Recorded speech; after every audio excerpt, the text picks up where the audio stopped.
And for Off the Block, I'm Vinny Lopes, and we are now joined by Charleston head coach, Coach Crane. And Coach, it's been an exciting first year for your program, year one. Just kind of take us through what it's been like for your team so far competing in its inaugural season. Well, it's been interesting to say the least. We have been in just about every match we've played. Unfortunately, we haven't got quite the results we wanted, but for a first-year program, we're pretty happy with where we are and look forward to the growth next year. Yeah, and Coach, for you, you came on in, when you got this position, you basically had to recruit a brand new team from scratch. What was the sales pitch like for you to get players from all over the states to come to West Virginia to play volleyball?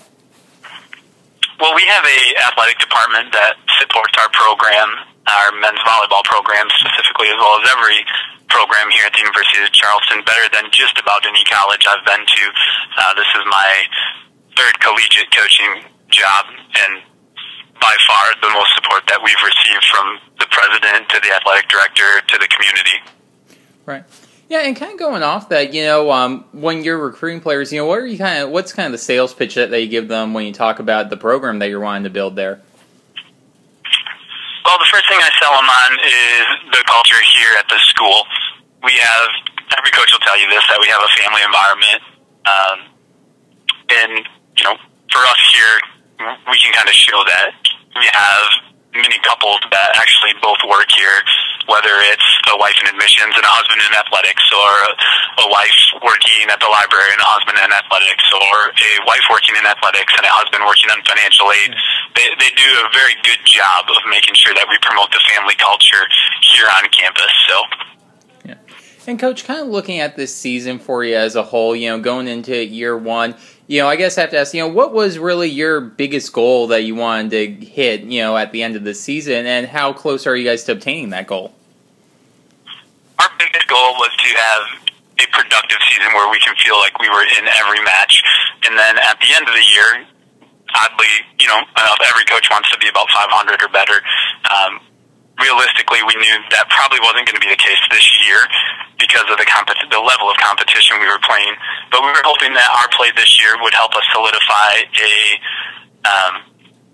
spot in a conference next year, and we're hoping that that'll come to fruition here pretty soon.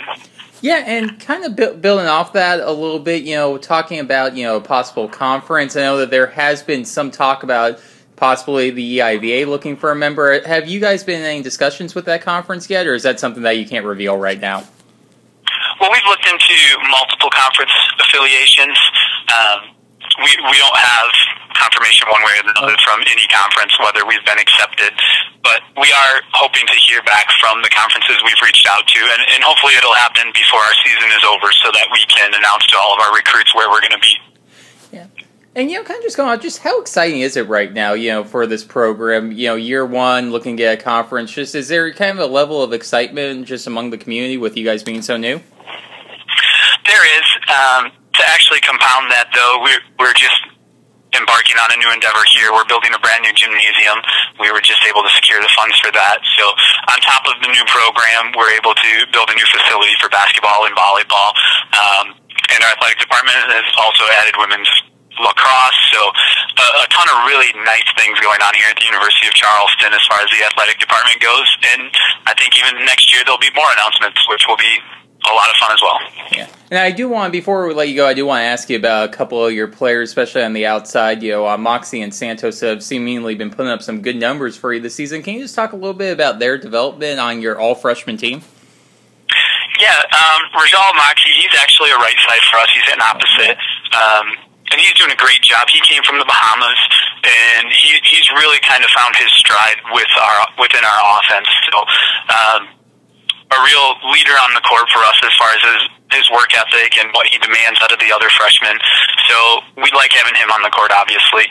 And then Ryan Santos, he's our big outside, putting up pretty big numbers. I know in our last match, Rajal hit over 400 against North Greenville in a best-of-5. That actually went 5. Ryan hit 333 in a best-of-5 against North Greenville, putting up big numbers as well, obviously.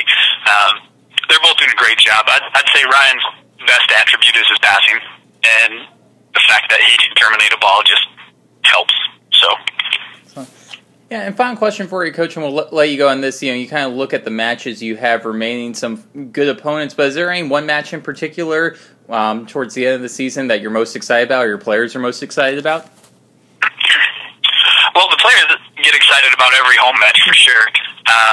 As far as the teams we have coming in for home matches, I think they're probably looking forward to the Mount Olive and the Coker matches and the Belmont Abbey match that we have at the end of the year.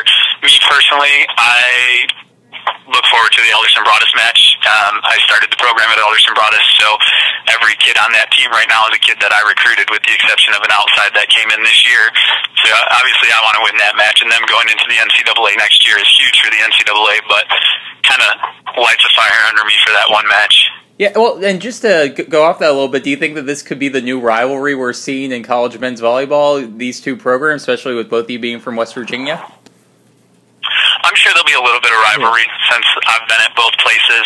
I think that others will make it a much bigger rivalry than it is. Coach Walker and I are on very good terms, and we speak every now and then. But I think depending on what conference we end up in and depending on what conference they end up in, that'll determine whether it's a legitimate rivalry. So